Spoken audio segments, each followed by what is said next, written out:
तो आज हम टक्कर के बारे में पढ़ेंगे। टक्कर के प्रकार के बारे में पढ़ेंगे। टक्कर के बारे में परिभाषा पढ़ चुके हैं। दो पिंडों के मध्य प्रबल बल अल्प समय के लिए कार्य करता है, या दो वस्तु के मध्य एक प्रबल बल अल्प समय के लिए कार्य करता है, उसे टक्कर कहा जाता है। टक्कर के लिए न्यूटन का नियम अध्ययन कर चुके हैं। आज टक्कर के प्रकार के बारे में अध्ययन करेंगे। तो टक्कर के दो प्रकार होते हैं, प्रत्यास्थ टक्कर और अप्रत्यास्थ टक्कर के बारे में। तो कई बार इनकी परिभाषा या अंतर पूछा जाता है या तुलनात्मक अध्ययन पूछा जाता है, तो अच्छा प्रश्न है ये। तो टक्कर के प्रकार में दो प्रकार की टक्कर होती है, प्रत्यास्थ टक्कर और अप्रत्यास्थ टक्कर के रूप में। तो टक्कर को संघट भी कहा जाता है, तो प्रत्यास्थ संघट या अप्रत्यास्थ संघट के रूप में दो प्रकार माने जाते हैं। तो पहला प्रकार है प्रत्यास्थ टक्कर के रूप में। अगर टक्कर से पूर्व जैसे दो पिंड है, डायग्राम के रूप में भी समझ सकते हैं। ये टक्कर के पूर्व है, जब आपस में दो वस्तु आपस में टकराई नहीं है, और टकराने के पश्चात क्या वेग रहते हैं। टक्कर ये m1 द्रव्यमान का वस्तु है, ये m2 द्रव्यमान की वस्तु है। ये m1 द्रव्यमान का पिंड है, ये m2 द्रव्यमान का पिंड है। टक्कर से पूर्व वेग है u1 u2, और टक्कर के पश्चात क्या वेग हो जाते हैं, v1 और v2 हो जाते हैं। ये टक्कर के पूर्व, ये टक्कर के पश्चात है। तो जैसे ये वस्तु इसके टकराई, तो टक्कर से पूर्व की स्थिति है, टक्कर के पश्चात क्या वेग रहता है उसकी स्थिति। तो प्रत्यास्थ टक्कर का मतलब टक्कर से पूर्व गतिज ऊर्जा और टक्कर के पश्चात, जैसे वस्तु चल के आ रही और टकराने के बाद भी वेग वही रहता है। टक्कर से पूर्व और टक्कर के पश्चात दोनों के बाद गतिज ऊर्जा में कोई परिवर्तन नहीं आता है। तो टक्कर के पूर्व गतिज ऊर्जा और टक्कर के पश्चात गतिज ऊर्जा का मान समान रहता है, उसे प्रत्यास्थ टक्कर कहा जाता है। जैसे इसका गतिज ऊर्जा क्या होगी, हाफ mv स्क्वायर सूत्र होता है गतिज ऊर्जा का। तो यहाँ m1u1 स्क्वायर यहाँ पर होगा 1/2 m2 u2 स्क्वायर, और टकराने के बाद क्या होगा, गतिज ऊर्जा m1 v1 square m2 v2 square.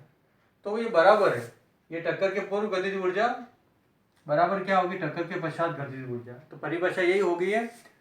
तो वह टक्कर जिसपर टक्कर के पूर्व गतिज ऊर्जा टक्कर के पश्चात गतिज ऊर्जा का मान बराबर हो, गतिज ऊर्जा चेंज नहीं होती हो, उसे प्रत्यास्थ टक्कर कहा जाता है। सूत्र के रूप में दोनों को बराबर दर्शाया गया है, और इनके संवेग भी समान रहेंगे, क्योंकि m और v से संवेग बनता है। p बराबर mv पढ़ चुके हैं। तो m1 u1 plus m2 u2 बराबर क्या होगा, m1 v1 m2 v2। तो संवेग भी इसमें संरक्षित रहेगा, तो दोनों बराबर हो गए। ये इसका जस्ट विलोम होता है अप्रत्यास्थ टक्कर में। इसमें टक्कर के पूर्व गतिज ऊर्जा और टक्कर के पश्चात गतिज ऊर्जा का मान बराबर नहीं रहता। बराबर रहेगा तो प्रत्यास्थ, बराबर नहीं रहेगा तो अप्रत्यास्थ। तो यह अप्रत्यास्थ टक्कर कहलाएगी। तो यहाँ पर यही सूत्र आ रहा है, m1 u1 square m2 v2 square बराबर m1 v1 square m2 v2 square. बराबर की जगह क्या लिख सकते हैं अपन, चाहे तो ये सूत्र बना सकते हैं। बराबर को काटेंगे, इसको कहेंगे नॉट इक्वल टू, यानी बराबर नहीं है। बराबर नहीं है तो बराबर करके काटा तो इसको बोलते हैं नॉट इक्वल टू, यानी बराबर नहीं। तो समीकरण चाहे तो लिख सकते हैं इसको।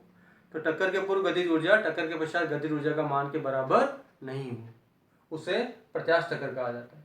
जैसे अप्रत्यास्थ टक्कर कहा जाता है। प्रत्यास्थ टक्कर में जितनी भी प्रत्यास्थ वस्तु होगी वो इसके उदाहरण मानी जाती है। जैसे गेंद वगैरह ली और उसको दीवार पर फेंका तो वापस वो लौट के आई, तो ये प्रत्यास्थ टक्कर में टक्कर के पूर्व गतिज ऊर्जा टक्कर के पश्चात गतिज ऊर्जा परिवर्तित नहीं होती, तो वो प्रत्यास्थ टक्कर होगी। लेकिन अप्रत्यास्थ टक्कर में गतिज ऊर्जा का मान बराबर नहीं लेते। तो जैसे दो मिट्टी के पिंड वगैरह है, गोले आपस में तेज चलते हुए आ रहे और टकराए और वहीं पर समाप्त हो गए, तो ये अप्रत्यास्थ टक्कर का दैनिक जीवन का उदाहरण मान सकते हैं। तो टक्कर के पूर्व गतिज ऊर्जा बहुत ज़्यादा थी, टक्कर के पश्चात गतिज ऊर्जा समाप्त हो गई, कम पड़ गई, न्यून हो गई। तो ये टक्कर के गतिज ऊर्जा का मान बराबर नहीं हुआ, तो वो अप्रत्यास्थ टक्कर कहलाएगा। लेकिन इसमें संवेग संरक्षित ही रहेगा। संवेग ऐसी राशि है जो दोनों में संरक्षित रहेगी। तो संवेग प्रत्यास्थ और अप्रत्यास्थ में समान रहता है। तो दो प्रकार की टक्कर होगी, सिंपल सी परिभाषा है, अंतर हो गया।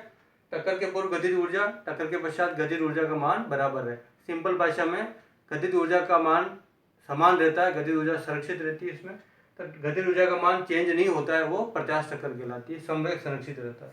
और गतिज ऊर्जा का मान बराबर नहीं रहता, वो अप्रत्यास्थ टक्कर कहलाती है। तो जितनी भी प्रत्यास्थ वस्तु होगी वो प्रत्यास्थ टक्कर में, और इसमें बहुत सारे दैनिक जीवन के उदाहरण मान सकते हैं। तो दो मिट्टी की गोले वगैरह आपस में टकरा के समाप्त हो जाते हैं, तो अप्रत्यास्थ टक्कर का उदाहरण कहलाएंगे।